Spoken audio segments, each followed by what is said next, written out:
Gonzague, c'est ton vrai nom? Ou c'est un nom que tu as Ouais, utilisé? c'est mon vrai prénom, ouais. Comment, toi, ça t'est venu l'idée de faire des caméras cachées? Alors, en fait, moi, j'aime bien, si tu veux, le contact avec les gens et j'aime bien faire du terrain.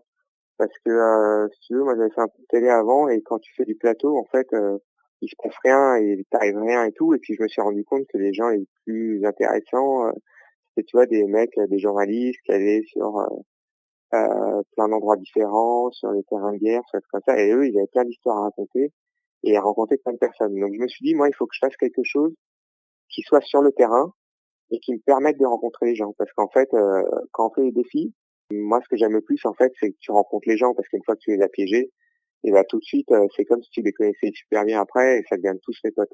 Du coup, pour moi, c'est pour ça que j'adore faire des défis et caméras cachées, quoi. Tu viens de nous dire que tu as déjà fait de la télé. Qu'est-ce que tu as fait avant? Ouais, j'avais fait en fait sur du morning d'M6, j'avais travaillé pour Koé, j'avais fait pas mal de choses.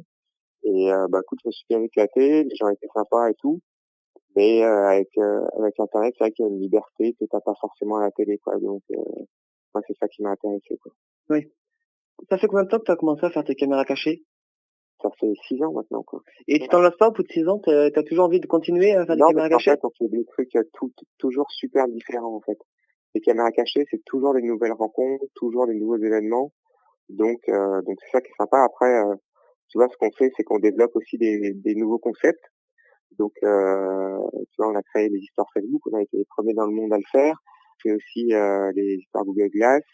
Donc, on crée des formats au fur et à mesure dès qu'on a des idées. Après, il y a d'autres formats qui marchent pas, donc on en fait une et puis on arrête. Mais voilà, l'idée, c'est aussi de créer des formats originaux. Quel format a vraiment bien marché, où il y a eu vraiment un engouement du public? Que les défis, en fait, cette forme, les défis où les internautes me proposaient des défis et tout, bah, au début, j'étais le premier hein, à les faire en 2007 et tout. J'étais le premier. Et après, donc, on a fait l'histoire Facebook en 2010, je crois, un truc comme ça. Et ça c'était super nouveau aussi. Et puis, voilà, donc, tout le temps, d'avoir des idées, quoi. Et quand tu commences un nouveau concept comme ça, est-ce que tu as parfois un peu de mal à faire, par exemple, quand tu as commencé au tout début à faire des caméras cachées, est-ce qu'il y a quand même eu un peu des personnes qui se sont dit non, c'est pas bien? Est-ce que tu as eu du mal à faire accepter au public ces genres de caméras, ou ça a tout de suite Alors, marché? en fait, dès que tu fais de la nouveauté, c'est plus risqué que normalement, quoi. Parce que tu vas voir, c'est nouveau. Donc, c'est plus compliqué. Après, si le format plaît et que c'est original, bah, ça va marcher. Mais c'est pour ça que nous, on a fait un format où on faisait comme si on faisait Lara Croft et tout dans un jeu. Mhm. Et en fait, putain, on a mis, mais on a tourné, putain, je sais pas, hein, ça m'a mis 2 mois, 3 mois à le faire. Et ça n'a pas été super bien accueilli, donc on a arrêté après, quoi. Mais tu vois, c'était dur, quoi. Ouais. Et ces caméras cachées que tu fais, par exemple, parce que c'est quand même ton sujet principal dans tes vidéos, c'est Ouais. toi qui les choisis, c'est le public, ça se passe Alors en comment? fait, je lis toutes les propositions de défis qui sont sur mon site ou sur ma page Facebook ou même en commentaire YouTube. Et le problème, c'est que je peux plus répondre à tout le monde. En fait, au début, j'essayais de répondre à tout le monde et en fait, ça prend trop de temps. Donc aujourd'hui, je lis tout et hélas, je peux répondre que très peu. Et il y a des idées que j'ai, d'autres idées qui viennent des internautes. Voilà, donc c'est même de Twitter, de partout, quoi. Alors, tes idées, quand tu le dis à la personne qui t'a envoyé l'idée que tu vas faire cette caméra cachée, ou c'est une surprise pour elle? Bah, c'est plutôt une surprise parce qu'il y a des moments, je sais plus où j'ai lu le défi, c'est un peu compliqué. Enfin, tu sais, j'en ai tellement mais voilà, Et donc, est-ce que parfois ces défis, tu as eu des ratés, ou que par exemple avec la personne avec qui tu as fait le défi, la personne a très mal pris, ou est-ce que tu as eu des ratés qui ont fait que tu pas pu diffuser la caméra cachée? alors, il y a plusieurs choses. Premièrement, nous, quand on fait un défi, il faut toujours que ça soit, faut que jamais que ça soit méchant. C'est jamais pour se moquer ou Oui, c'est jamais pour faire du mal, quoi. Ça, c'est hyper important. oui. Donc, moi, je considère que ça, c'est la barrière après à franchir.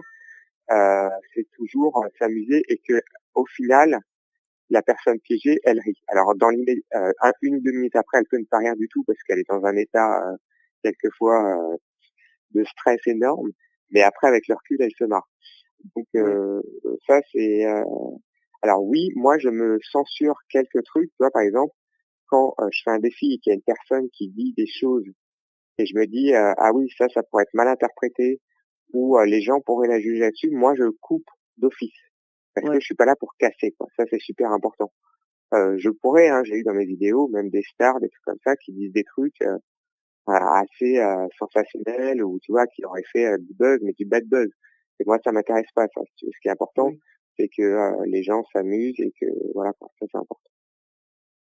Et est-ce que parfois tu as eu une très mauvaise réaction de la personne en face de toi? Ah bah, oui, une fois, je me suis fait courser par un mec qui a sorti un couteau et tout. Bon, ça a été un peu chaud, quoi. Mais Oui. en fait, j'arrive à assez bien sentir en général mon interlocuteur. Mais là, le mec, il est passé de. Bon, après, je l'avais énervé, hein, donc je sais, ça fait partie des risques, quoi. Vraiment, je Oui. sais que ouais, ça fait partie des risques. Et par exemple, la caméra cachée que tu as faite dans la maison des secrets, si je me rappelle bien, où tu as le prof de sport qui t'a vraiment, Ouais, ça, c'était dans la maison du bluff. ouais, la maison Ouais. du bœuf.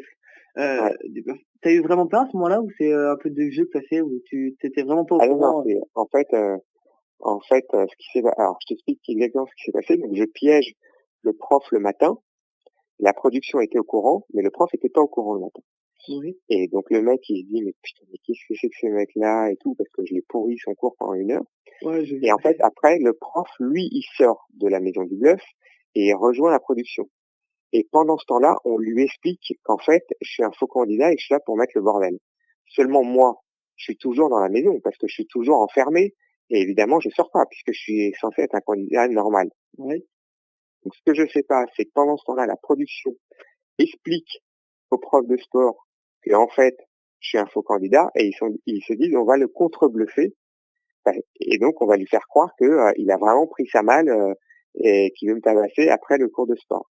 ouais, Et en fait au début je me dis tu sais quand il y a me contre-piège je me dis putain c'est super c'est une super séquence et tout et mais au bout d'un moment je me dis mais qu'est-ce qu'ils foutent dans la prod il y a forcément des caméras qui filment mais qu'ils l'arrêtent quoi il va me tabasser quoi. ouais. Et putain, et moi, quand j'ai vu la vidéo, je me suis dit, putain, j'ai vraiment l'air d'une gonzesse dessus et Ah tout, ouais, mais c'est sûr. j'ai vraiment eu peur, quoi. Mais j'ai perdu toute ma virilité, quoi. Ah oui. C'était un peu la fin du mythe, si tu veux. Et Et le mec était très fort. Le mec, très, très fort. Très, très fort. Parce que, en fait, il a eu exactement l'attitude qu'ont les gens, quelquefois, tu sais, quand ils pètent un plomb et que c'est compliqué, quand ils pètent un plomb, ils ont exactement cette attitude-là, c'est-à-dire incontrôlable et avec les yeux qui sortent des orbites et tout. Donc, ouais, c'était très bien joué de sa part. et donc, quand par exemple, quand tu as des moments comme ça où à la fin tu vois vraiment que ça risque de dégénérer, tu stoppes le défi tout de suite ou tu essaies vraiment de le pousser jusqu'au bout à tel Bah, péril? je pousse jusqu'à ce qu'à un moment, je sente que ça peut mal finir. Le but, c'est pas de se faire casser la gueule, tu vois. Oui. Donc, quand je sens que ça va, que c'est chaud, tu vois, voilà. Et pour tourner un défi, tu mets combien de temps à peu près? C'est une séance, c'est 1 heure, Bah, ça 2 peut heures, c'est une durer, journée? alors ça, c'est très aléatoire. Ça dépend de plein de facteurs. Un, si je suis en forme, parce que je peux être pas du tout en forme et pas drôle. Avoir peur aussi. Et puis ça dépend de ce qui va se passer, ça dépend de mes interlocuteurs. Ça, tu sais, il y a des endroits où j'ai réussi à m'incruster, mais le cadreur n'arrivait pas à s'incruster. Ça dépend de beaucoup de facteurs. Donc quelquefois, je peux rester, putain, je peux tourner, et ne rien rentrer quoi. Donc c'est très très aléatoire en fait. Et tu fais quelque chose à côté de tes caméras cachées ou c'est vraiment ton revenu? Ouais, alors je fais pas mal de choses. En particulier, je suis prof à la fac, donc ça c'est sympa. Et Et donc tu es prof de quoi à la fac? prof, alors en fait, je tenais plusieurs cours. Mais là, en fait, je fais sur tout ce qui est digital. OK. Et tu fais comment pour gérer ton temps, par exemple, prof à la fac et tes autres trucs et tes caméras Bah, en fait, cachées qui prennent énormément de temps? je fais beaucoup de choses en fait. Et c'est un peu compliqué à gérer parce que j'arrête pas quoi. Et heu, comment tu te fais pour préparer tes caméras cachées? Est-ce que tu, fais une préparation avant ou tu y vas un peu comme ça, Bah, on au prépare feeling? un peu l'axe principal et puis on voit après c'est de l'improvisation. Hein, ça dépend comment réagissent les gens quoi. OK, OK.